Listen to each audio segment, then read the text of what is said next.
Marcus Johnson drove his delivery van through the tree-lined streets of Westbrook Heights, the most exclusive neighborhood in the city.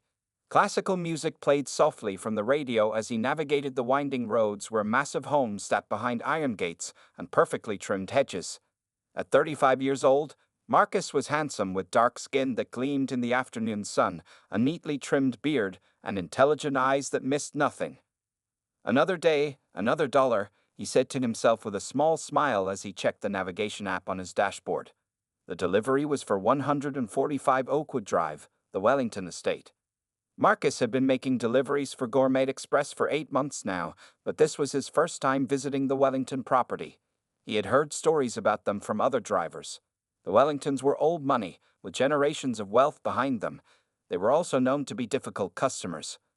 As he turned onto Oakwood Drive, Marcus adjusted his uniform, a crisp white shirt with the Gourmet Express logo and black pants. He checked his appearance in the rearview mirror and straightened his name tag.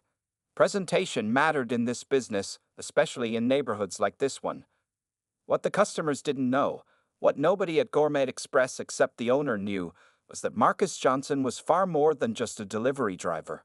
5 years ago, he had been an executive at one of the largest consulting firms in the country, making a six-figure salary and living in a luxury apartment downtown. He had graduated from Wharton Business School with honors and climbed the corporate ladder quickly. But the 80-hour workweeks had taken their toll. After a health scare at age 30, Marcus had reevaluated his life and priorities. He left the corporate world, invested his savings in starting his own business, and was now working on a plan to revolutionize the food delivery industry. Taking this job at Gourmet Express was part of his research, understanding the business from the ground up. Marcus pulled up to the iron gates of the Wellington estate and pressed the intercom button. "Delivery from Gourmet Express," he said in a clear, professional voice. After a moment of silence, the gates slowly opened. Marcus drove through and parked in the circular driveway in front of an enormous colonial-style mansion with white columns and perfect symmetry. The grounds were immaculate, with fountains and sculptures placed strategically throughout the gardens. Marcus checked the order one last time, a gourmet Mediterranean spread for 8 people, costing over $500. He carefully removed the insulated bags from the back of the van and walked up to the front door.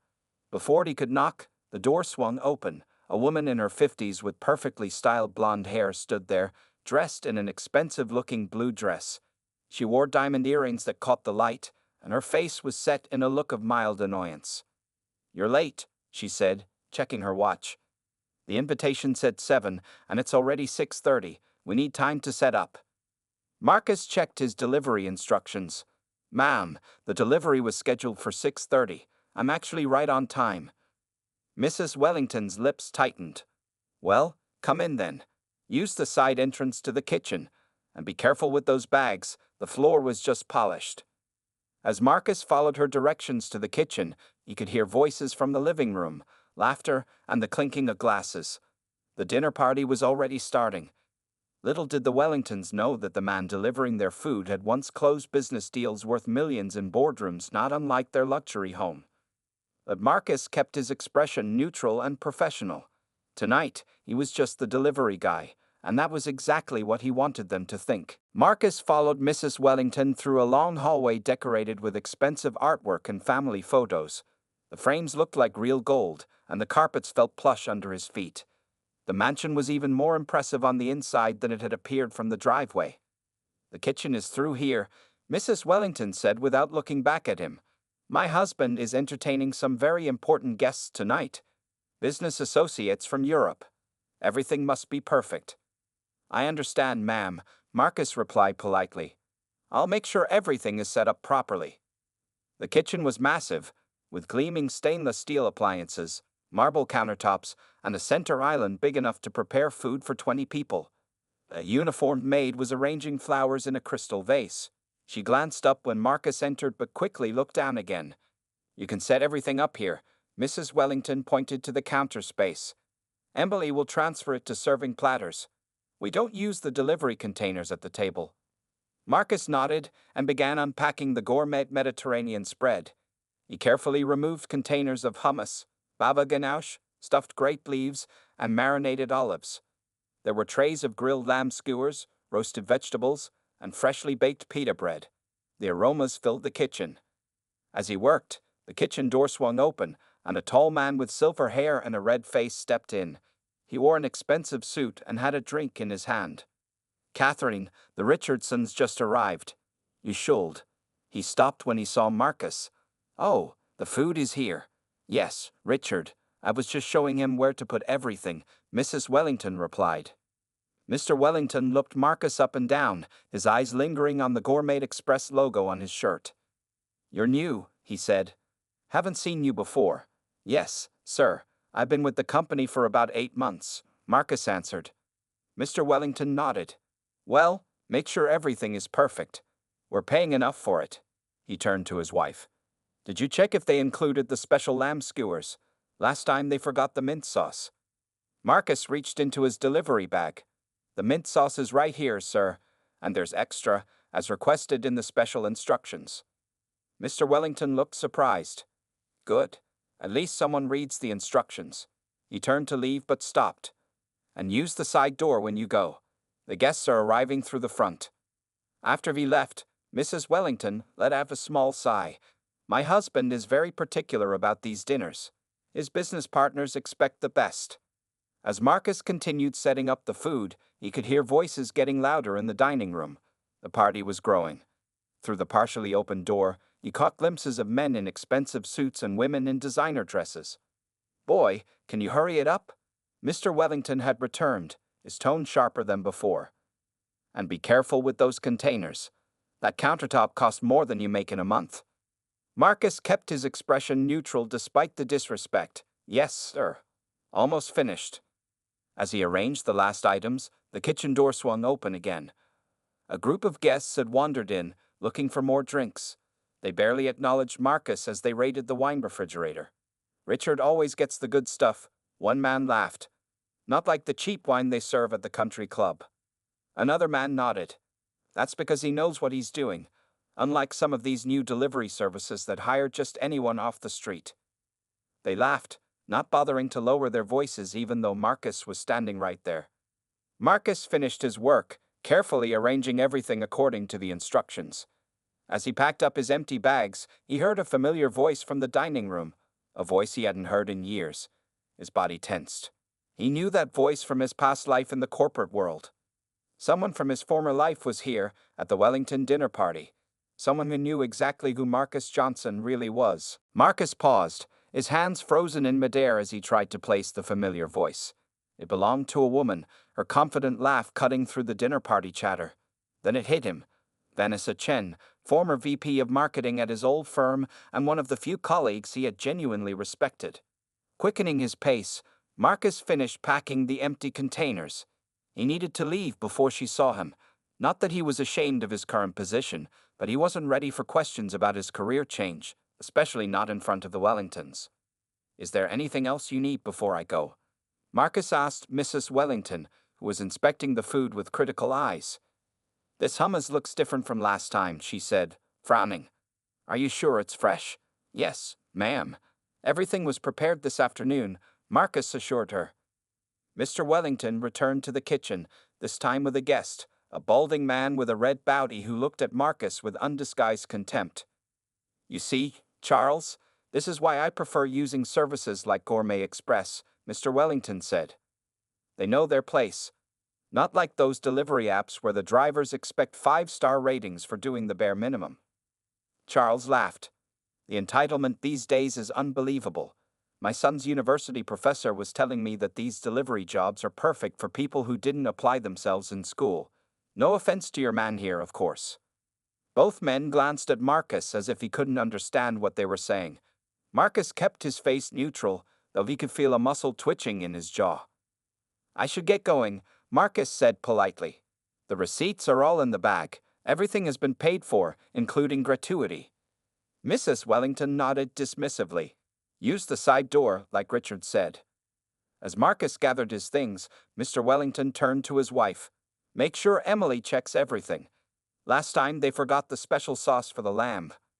"I didn't forget it, sir," Marcus said calmly. "It's in the small container with the green lid, as requested in your special instructions." Mr. Wellington looked annoyed. as if Marcus had spoken out of turn. Well, good. That's what we pay for. As Marcus headed toward the side door, the kitchen door swung open again. His heart sank as Vanessa Chen walked in, elegant in a black dress, her hair shorter than he remembered. "Catherine, do you have any sparkling water?" "James is." Vanessa stopped mid-sentence, her eyes widening as she recognized Marcus. "Marcus? Marcus Johnson?" The kitchen fell silent. Mrs. Wellington looked between them, confused. "Hello, Vanessa," Marcus said quietly. "It's been a while."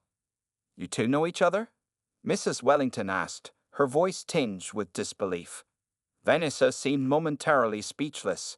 "Yes, we work together. At Pearson Global." She turned to Marcus. "I heard you left, but I had no idea. I mean, this is quite a career change." Mr. Wellington and Charles exchanged glances. "You worked with our delivery man?" Charles asked with a chuckle. "What was he? The mail clerk?" Vanessa's expression hardened slightly. "Actually, Marcus was." "Just passing through on my way to better things," Marcus interrupted smoothly. He wasn't ready for his cover to be blown, not yet.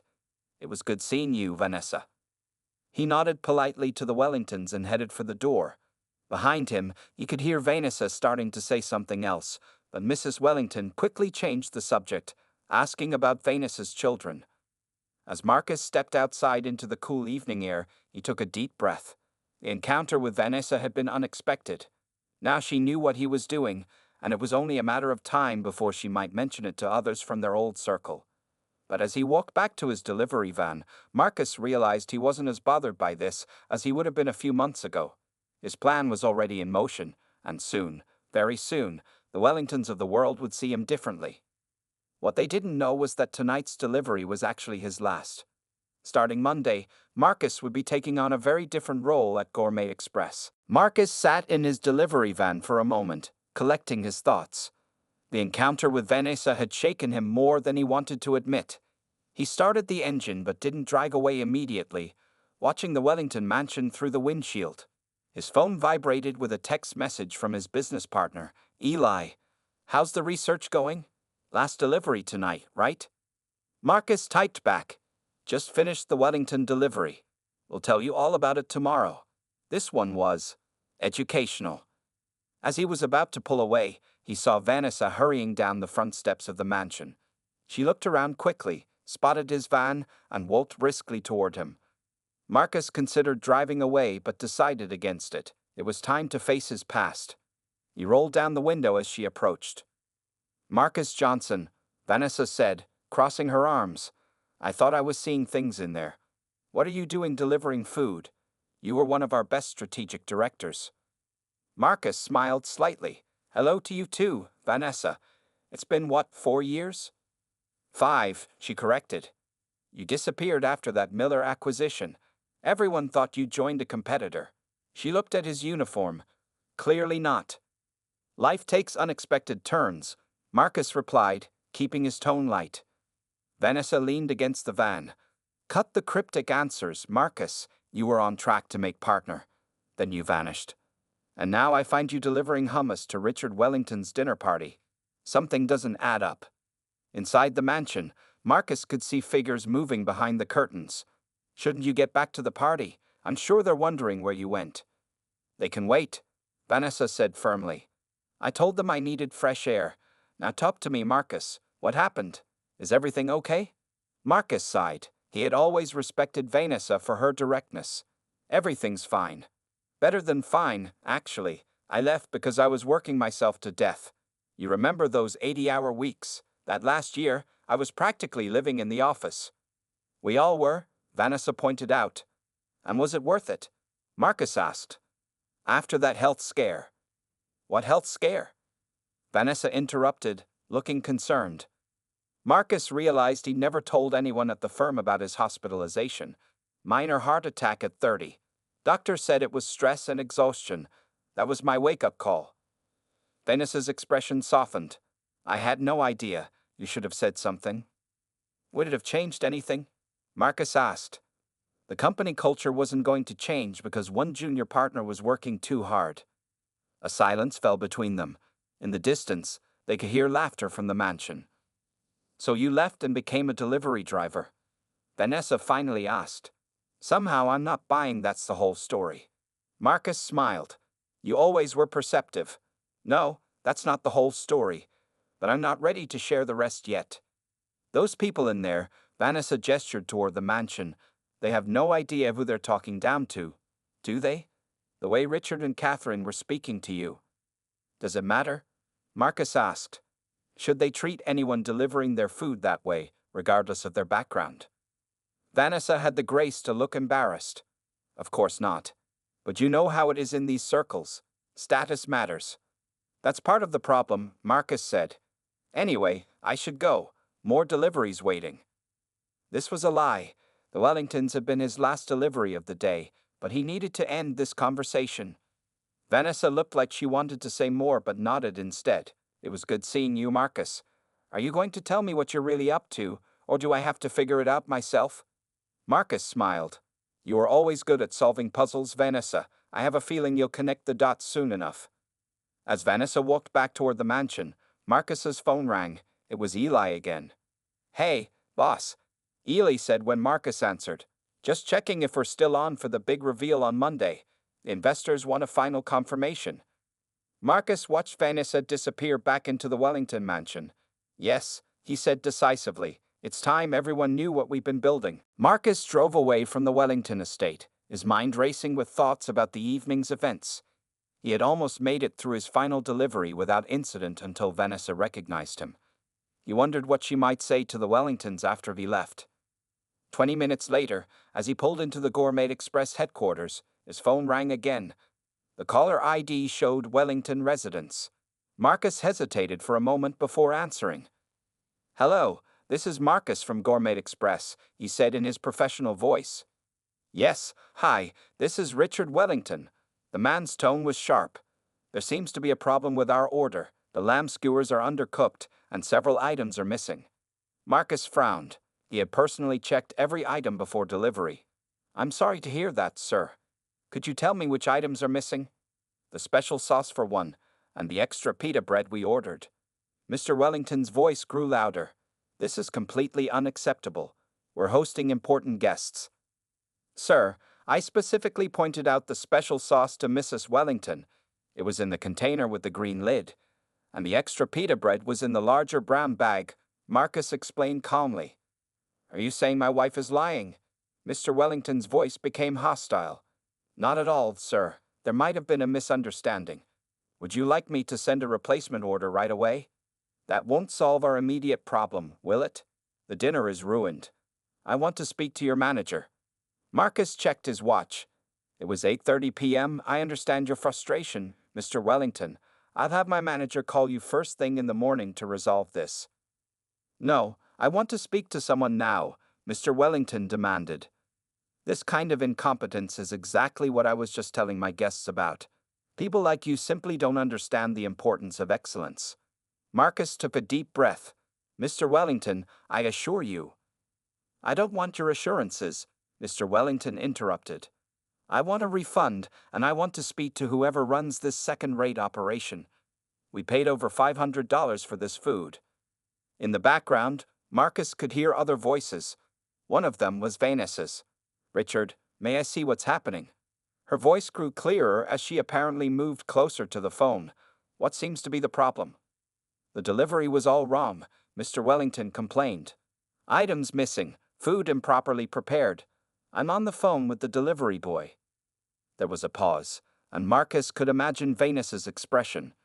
"May I speak to him for a moment?" Vanessa asked. Before Mr. Wellington could respond, Marcus heard sounds of the phone changing hands. "Marcus." Vanessa's voice came through clearly now. "Richard says there are problems with the order." "Everything was complete when I delivered it," Marcus said. "I personally checked every item against the order list." "I believe you," Vanessa said quietly, then her voice became muffled as if she had covered the phone. Marcus heard her speaking to someone, probably Mrs. Wellington. "Catherine, wasn't the sauce in a container with a green lid?" Marcus mentioned it specifically. There was a moment of silence, then Vanessa's voice returned. "They found the sauce. It was in the refrigerator." Emily put it there. More muffled conversation followed. Marcus waited patiently. Finally, Vanessa came back on the line. The pita bread has been located as well. It seems there was a misunderstanding. In the background, Marcus could hear Mr. Wellington protesting, but the lamb is still undercooked. Vanessa's voice became clearer again. Marcus, Richard insists the lamb skewers are undercooked. The lamb is prepared medium rare as specified in the order notes. Marcus explained. If Mr. Wellington prefers it more well done, the chef included heating instructions. There was another pause, and Marcus heard Vanessa say to someone, "Check the order notes, please." After a moment, Vanessa returned. "You're right. The notes do specify medium rare. Richard apparently forgot that's how he ordered it." Marcus could hear Mr. Wellington's angry voice in the background, though the words were unclear. "I think we've resolved the misunderstanding," Vanessa said, her tone professional but with a hint of amusement. "Sorry for the confusion, Marcus." "It's no problem at all," Marcus replied. "Is there anything else I can help with?" "No, that's all," Vanessa said. Then she'd added in a lower voice, "For what it's worth, I think someone owes you an apology." Marcus ended the call and sat in his van for a moment, staring at the Gourmet Express building. The large sign above the entrance read Gourmet Express, luxury meals delivered. Below it was the company's slogan he had created himself. Excellence at your doorstep. He checked his watch. It was nearly 9 p.m. The office lights were still on, which meant Eli was working late again. Taking a deep breath, Marcus got out of the van and walked toward the building, his mind made up. After tonight's encounter with the Wellingtons, he knew it was time. Inside, the reception area was empty except for the night security guard who nodded at Marcus. "Evening, Mr. Johnson." "Evening, Frank. Is Ely still upstairs?" Marcus asked. "Yes, sir. Been there all evening." Marcus took the elevator to the third floor. When the doors opened, he heard music playing softly from the main office. He found Eli hunched over his computer, surrounded by spreadsheets and marketing materials. "You're still here?" Marcus asked, dropping his delivery bag on a chair. Eli looked up and grinned. "Someone has to do the boring paperwork while you're out playing delivery man." Eli was younger than Marcus by a few years, with bright eyes that showed his intelligence. "How was the Wellington delivery?" "As bad as you expected." Marcus sat down heavily in the chair across from Eli's desk. "Worse. They treated me exactly how you'd expect rich people to treat the help." "And that former colleague of yours? What was her name again?" "Vanessa," Marcus said. "She recognized me. Nearly blew my cover in front of everyone." Eli leaned forward. "What did she say?" "Nothing, thankfully. I managed to escape before she could tell them who I really was." Marcus loosened his uniform collar. But then Wellington called to complain about missing items that weren't actually missing. "Classic," Ely snorted. "Rich people never admit they're wrong." Marcus nodded. "Vanessa helped sort it out. I think she suspects I'm up to something." "Well, she's not wrong." Eli gestured to the computer screen, which showed the new Gourmet Express website design. "The rebrand is ready to launch. The investors loved the presentation. They're increasing their funding by another $2 million. Marcus stood up and walked to the window overlooking the city. From this height, he could see dozens of delivery vehicles from various companies moving through the streets like ants. 8 months of research. 52 luxury deliveries. I've seen everything from the inside now." "And the verdict?" Eli asked. "The system is broken," Marcus said simply. "Not just the delivery part, but the whole relationship between customer and service provider. The way people like the Wellingtons treat workers is unacceptable. So we fix it," Eli said confidently. Marcus turned back to face him. "Our app launches Monday. The press release goes out at 9 a.m. "Are you ready for everyone to know?" Eli asked. "Your corporate friends, your former colleagues, they'll all find out you left a 6-figure job to start a food delivery company." "A revolutionary food delivery company," Marcus corrected with a smile. "One that treats its drivers like professionals, pays them fairly, and holds customers accountable for their behavior." Eli raised an eyebrow. "The customer rating system is my favorite feature. Drivers get to rate the customers. Too many bad ratings and the customer gets charged extra or even banned." "Exactly," Marcus nodded. No more the customer is always right when the customer is clearly wrong. And you as the public face, Eli added. Former Pearson Global executive Marcus Johnson, MBA from Wharton, leaves corporate America to revolutionize the service industry. Marcus looked at the Gourmet Express logo on his uniform. I've learned more in 8 months of deliveries than in 4 years of business school. People show their true selves when they think you're beneath them. Like the Wellingtons, Eli said. Like the Wellingtons, Marcus agreed. Monday morning, they and everyone else will know exactly who they've been mistreating. Eli stood up and clapped Marcus on the shoulder. Ready to change the world, partner? Marcus smiled, thinking of Mr. Wellington's face when you would inevitably see the press release. More than ready. Monday morning arrived with clear skies and a sense of anticipation. Marcus woke before his alarm, too energized to sleep. Today, everything would change. He dressed carefully in a tailored navy suit, a far cry from the Gourmet Express uniform he'd worn for 8 months. As he adjusted his tie in the mirror, his phone buzzed with a text from Eli. CNN confirmed for 11 a.m. Bloomberg at 1 p.m. You ready for this? Marcus texted back. Ready. See you at the office in 30. The drive to Gourmet Express headquarters felt different today. Marcus noticed delivery workers from various companies hustling through morning traffic, the invisible workforce that kept the city running. Soon, if his plans succeeded, their lives would improve significantly. When he arrived at the office, the atmosphere was electric. The marketing team was gathered around the conference table, laptops open, monitoring social media.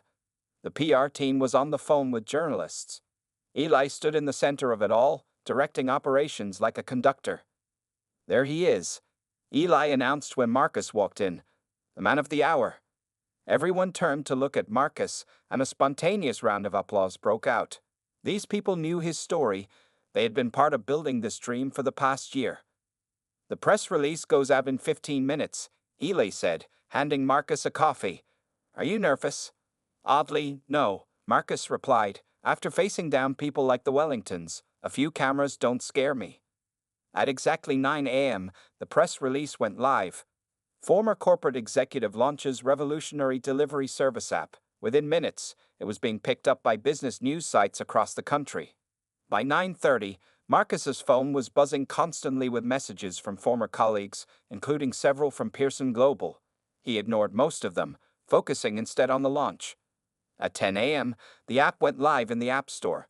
The marketing team cheered as the first downloads started coming in. We got something interesting, said Jen from the marketing team. Someone from the Wellington address just downloaded the app. Marcus and Eli exchanged glances. Vanessa must have said something, Marcus said. Or maybe they saw the press release.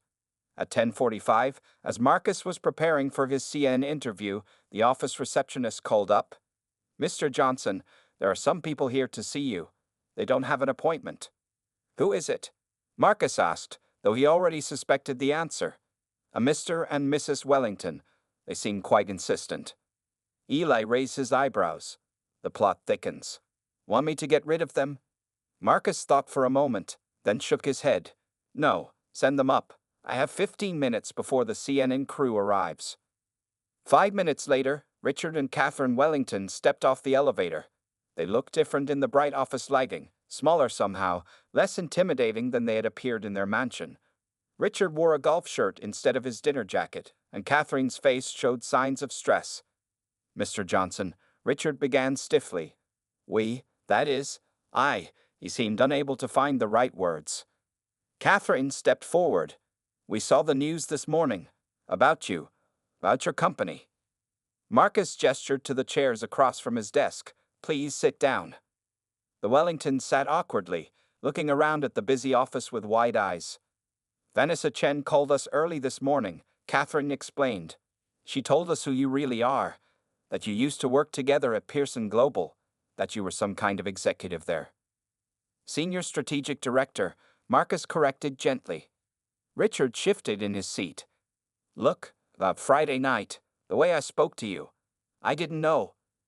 That I had an MBA from Wharton, that I used to make 6 figures a year, that I left it all to start this company. Marcus leaned forward. Would it have made a difference if you had known? Richard and Catherine exchanged uncomfortable glances. That's what I thought, Marcus continued. And that's exactly why I created this company. Because the way people treat delivery workers, and all service workers, needs to change. Catherine looked down at her hands. We came to apologize. The way we treated you was inexcusable. No matter who I was, Marcus added. No matter who you were, Catherine agreed quietly. 6 months later, Marcus stood at the podium in the grand ballroom of the Westbrook Hotel. Behind him, a large screen displayed the Gourmet Express logo and the words "Changing the Service Industry, one delivery at a time." The room was filled with business leaders, investors, and media representatives. When I started this journey, Marcus began, his voice confident and clear, people thought I was crazy. Why would someone leave a high-paying corporate job to start a delivery service? He paused, looking across the audience. But what they didn't understand was that I wasn't just creating another delivery app. I was changing the relationship between customers and service providers. In the front row, Eli nodded encouragingly. Beside him sat Vanessa Chen, who had joined the company as marketing director 3 months ago, leaving her position at Pearson Global. Our customer rating system has revolutionized the industry, Marcus continued. When customers know they will be rated on their behavior, they treat drivers with more respect. And when drivers are treated with respect, they provide better service. It's that simple. He clicked to the next slide, which showed impressive growth charts. In just 6 months, Gourmet Express has expanded to 12 cities. Our driver satisfaction rating is 96%, compared to the industry average of 58%. And our driver retention rate is nearly triple the industry standard. From his position on stage, Marcus could see the Wellingtons sitting in the middle of the room. They had become unlikely ambassadors for his company after their initial apology. Richard Wellington had even invested in the second funding round, something no one had expected. But perhaps the most surprising result, Marcus said, clicking to a new slide, is that customer satisfaction has also increased. It turns out that when people are held accountable for their behavior, everyone wins. After the presentation, during the reception, Marcus found himself face to face with the Wellingtons again. Catherine was wearing a Gourmet Express pin on her dress. Remarkable speech, Marcus, Richard said, shaking his hand firmly. We've been singing your praises at the country club. Half our friends have downloaded the app. Your story has made quite an impression, Catherine added. It's changed how we think about the people who provide services for us. Marcus smiled. That's exactly what I hoped would happen. Richard looked slightly embarrassed. I still can't believe how I treated you that night. I keep thinking about it. Good, Marcus said simply. That means it's working.